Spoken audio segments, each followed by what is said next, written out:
Olá, meu caro aluno aí, que bacana, hein? Nessa aula de número 10, agora estou de volta aqui para fazer aquela revisão do conteúdo que vocês viram sobre as leis ponderais, a lei da conservação da massa de Lavoisier e a lei de Proust das proporções definidas, tá certo? Vamos lá então? Olha só, é uma revisão de conteúdo, né? Através da aula 10.2. E aqui, o que nós aprendemos?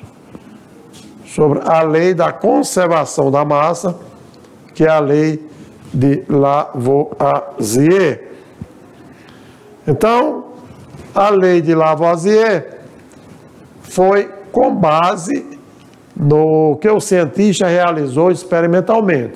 Diz o seguinte: em 1773, o famoso cientista Antoine Laurent Lavoisier, que viveu entre 1743 e 1794, realizou repetidamente um experimento de calcinar metais em recipientes fechados. Ele utilizou importantes técnicas experimentais, tais como a utilização de balanças com alta precisão para a época. Por quê? Porque a balança é exatamente o instrumento, o equipamento que garante precisão na medida da massa. Assim sendo, isso explica que as substâncias químicas, quando reagem, não são perdidas, ou seja, se transformam em outras de forma que esses elementos ainda permanecem. No entanto, que de forma diferente, pois seus átomos são rearranjados. Conforme eu falei para vocês, durante as reações químicas, o que se observa é que a estrutura dos compostos, a estrutura das moléculas que representa as substâncias reagentes, os seus átomos, as ligações se rompem, formando novas ligações, caracterizando produtos diferentes, que são exatamente o produto da reação, na qual o rearranjo é outro. Por quê? Porque apesar dos mesmos elementos químicos dos reagentes estão no produto, mas a estrutura do composto é diferente. Diante disso, nós temos que, na natureza, nada se cria, nada se perde, tudo se transforma. Porque a soma das massas das substâncias reagentes é igual à massa dos produtos da reação química, né? Nós estamos aqui falando da lei de Lavoisier. Chamamos isso lei de ponderais, a lei de conservação da massa.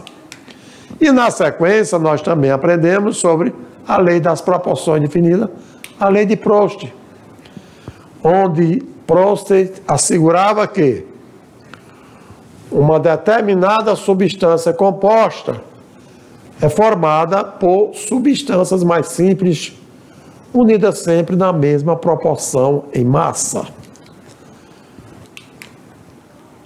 Proust, como cientista, ele analisou diversas substâncias e descobriu que a proporção ou composição em massa de cada um dos elementos que formam determinada substância era constante, independente do seu processo de obtenção. Aí, meu caro aluno, diante do que vocês viram aqui nesta revisão, ficou mais fácil de você ter sucesso na sua atividade de sala, porque nós aprendemos sobre a lei da conservação da massa de Lavoisier e também sobre a lei das proporções definidas do cientista Proust. Desejo a vocês sucesso na atividade de sala e em seguida voltarei para fazer os comentários de cada questão para que você possa entender melhor ainda. Valeu, boa sorte para você, meu caro aluno.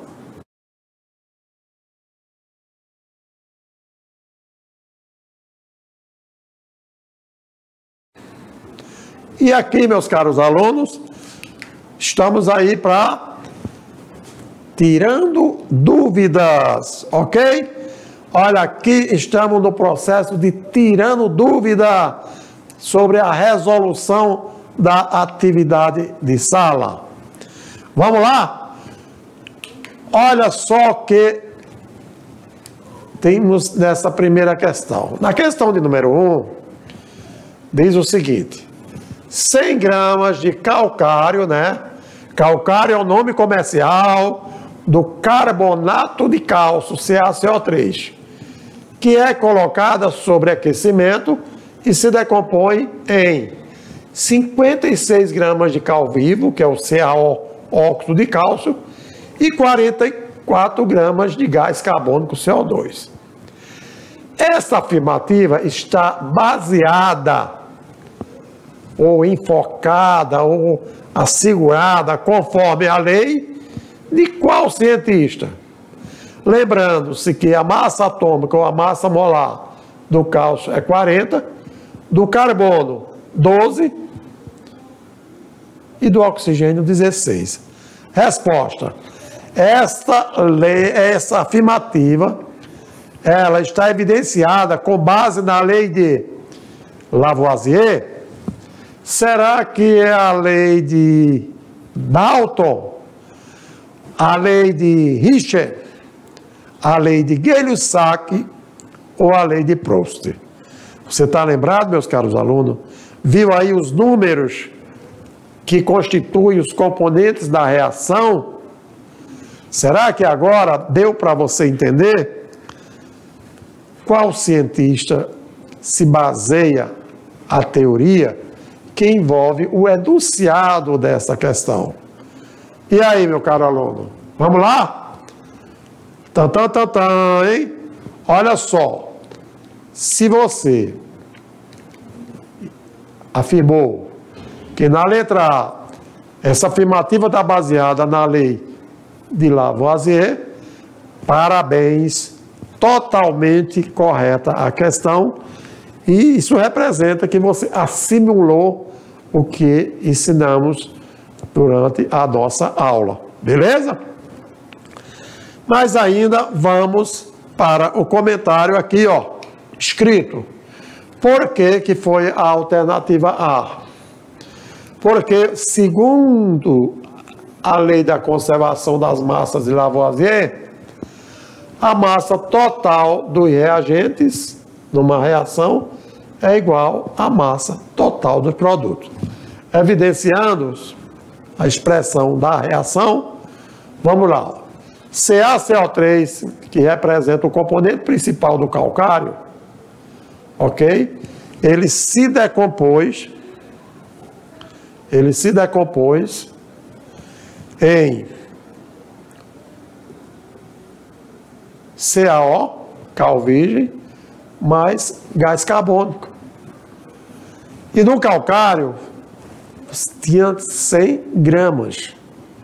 Quando a reação aconteceu, claro, no laboratório, essa massa ela é calcinada, ela é aquecida, ela é em alta temperatura, obteve-se 56 gramas de cal e CO2 44. Somando 56 e 44 no produto, eu tenho quantos gramas? 100 gramas. Então, isso aí nos diz que, nos assegura que a massa dos reagentes, apesar de ser só uma substância, foi igual às massas do produto, né? Produto formado por duas substâncias diferentes. A lei da conservação das massas de Lavoisier expressa exatamente isso, que a soma das massas dos reagentes é igual à soma ou a massa dos produtos. Com esse comentário, acreditamos que você tenha entendido mais ainda sobre as leis ponderais, né? Principalmente essa questão da lei de Lavoisier. Na segunda questão, nós temos o seguinte enunciado. É possível diminuir a acidez do suco de limão adicionando-se a ele uma pequena quantidade de bicarbonato de sódio. A reação que ocorre e que justifica essa diminuição de acidez é apresentada a seguir. Independente da fórmula, a reação está acontecendo.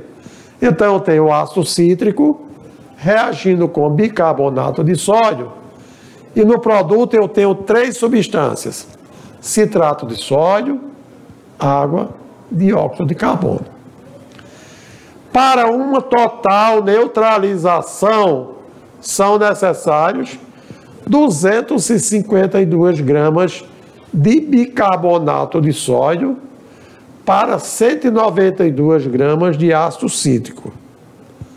A pergunta é: qual é a massa de bicarbonato de sódio necessária para neutralizar 0,96 gramas de ácido cítrico presente em uma limonada, por exemplo? Está vendo aí que o enunciado, ele está dando as substâncias, as quantidades. Agora você vai refletir sobre as leis ponderais que você aprendeu, tá certo? E aí, será que é 252 gramas? Letra B, 0,192 gramas. Letra C, 2,35 gramas. Letra D, 1,92 gramas. Letra E, 1,26 gramas. Afinal, o que você acha sobre a resposta correta dessa questão? O segredo, meu caro aluno, é ler com atenção o enunciado, interpretar os dados e relacionar com a teoria que você acabou de aprender. Por quê? Porque a alternativa correta é 1,26 gramas. Agora, vamos partir para aquele popular comentário. Por que foi a resposta alternativa E? Porque, segundo a lei das proporções constantes, que são mesmo proporções constantes ou definidas de Proust, nós temos que, se 192 gramas de ácido cítrico está para 252 gramas de bicarbonato de sódio, 0,96 gramas de ácido cítrico corresponde a quantas gramas de bicarbonato de sódio? E aqui agora é só fazer aquela velha conta, né? Através da regra de 3. Onde x vai ser igual a 0,96 vezes 252 dividido por 192, x igual a 1,26 gramas do bicarbonato de sódio, tá certo? Gente, então aqui nós descobrimos a proporcionalidade, tá bom? A proporção entre as massas das substâncias que tinham como reagentes e como produto. Em qualquer situação, as proporções são constantes, as proporções são definidas conforme estudado pelo cientista Proust. Na primeira questão, nós trabalhamos com a lei ponderal de lei da conservação da massa. E na segunda questão, a lei das proporções definida de Proust. Tudo bem? Mas se lembrem, vocês realizaram 3 questões. E agora vamos para o comentário da terceira questão, que se liga no Enem. E aqui nós tivemos o seguinte, ó. Essa tabela é fundamental. Vamos ver o que é que aconteceu. Foram analisadas 3 amostras, amostra 1, amostra 2, amostra 3, de óxido de enxofre procedentes de fontes diferentes, fontes distintas. Porém, obtendo-se os seguintes resultados. Olha só que bacana. Na amostra número 1, eu tinha 0,32 gramas de enxofre, 0,32 gramas de oxigênio.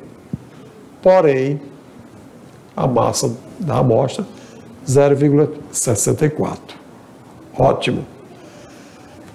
Com relação à amostra 2, partiu de 0,08 gramas de enxofre, 0,08 gramas de oxigênio, massa da amostra total, 0,16.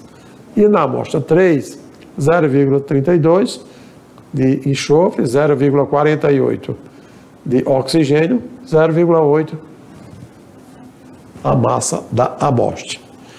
Veja aí os dados direitinho em cada amostra, tá certo? Para entender isso aqui. Esses resultados mostram que as amostras 1, 2 e 3 são do mesmo óxido. A alternativa B, apenas as amostras 1 e 2 são do mesmo óxido. Alternativa 3, apenas as amostras 2 e 3 são do mesmo óxido. Letra D, apenas as amostras 1 e 3 são do mesmo óxido. Ou letra E, as amostras 1, 2 e 3 são de óxido diferente. Você, meu caro aluno, o que abordou como alternativa correta?